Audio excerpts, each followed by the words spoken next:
And when she was First Lady, she made sure that the telephone system in the White House was changed so that her phone calls and Bill's phone calls did not go through the switchboard. So this is a pattern of behavior that she's been following for many years. Noted author and investigative journalist Edward Klein on this program last night detailing Hillary Clinton's pattern of secrecy during her time as First Lady. This, of course, as fallout continues for former Secretary Clinton's situation following the latest release of emails from the State Department. According to reports, those documents reveal she wrote and sent emails containing information that was, in fact, classified. And a new ABC News Washington Post poll finds that negative views of Mrs. Clinton have jumped. As a matter of fact, 53% of respondents now view Hillary as unfavorable. That is an 8% increase since midsummer, and those problems has a whole lot of political insiders wondering whether or not her campaign for president can survive. For more, let's welcome in former Congressman from the state of Texas, Tom DeLay. He served first as the whip and then as the majority leader of the House, and I served right alongside him. Tom, it's so good to have you back here on Newsmax Prime. Oh, it's great to be with you, JD, as always. Well, when we were together in Congress, we saw Hillary Clinton up close and, to a certain degree, personal. This whole drop in her numbers and the rise in unfavorability, does this show people just aren't buying her email defense? Well, I think you have to say that looking at the polls, but I've got to tell you, JD, yeah, you know as well as I do, the Democrats don't care about this kind of stuff. It just doesn't make them come out against Hillary. They don't care about being convicted of a crime. They don't care about classified material. It just doesn't bother them. And so what I'm thinking is, unless Biden gets in the race, there's nobody else. So she's going to get the nomination. But I think this proves that there is no way that she could win a general election.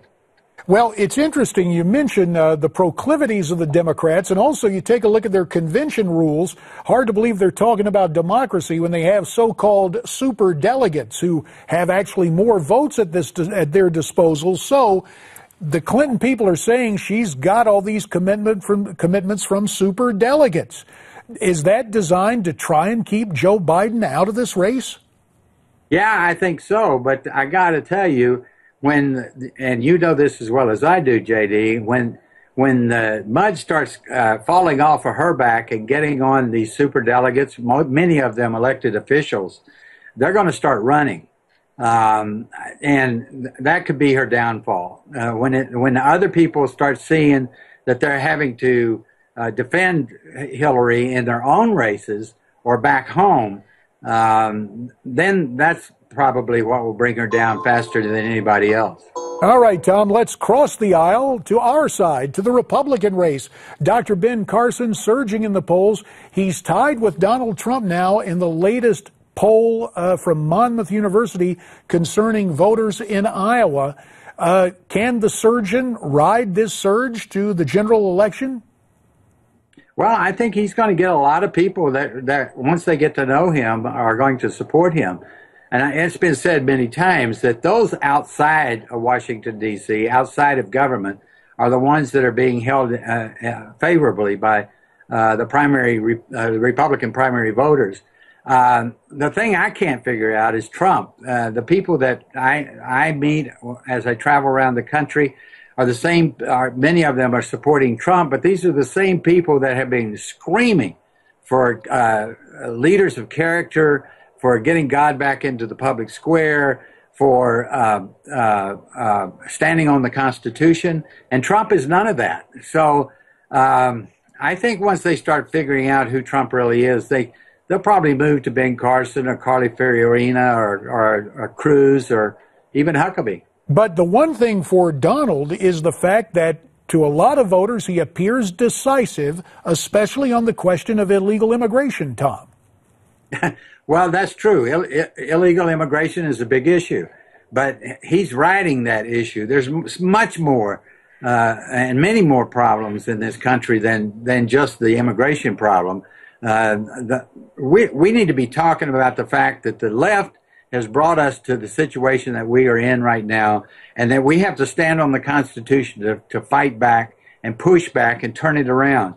And nobody's talking that way. I don't understand it. That's what the American people are dying for. Some leadership that will stand on the Constitution and call for constitutional government and give us a vision of where they want to take the country. You were a legislative leader. I've got to talk about one other topic before we part company, Tom, and that is the announcement this morning from John Kerry that, there are enough votes from Senate Democrats to guarantee the Iran deal can be sustained. You've worked on the Hill with a lot of questions that remain up in the air. 30 seconds. Can something happen to derail this deal?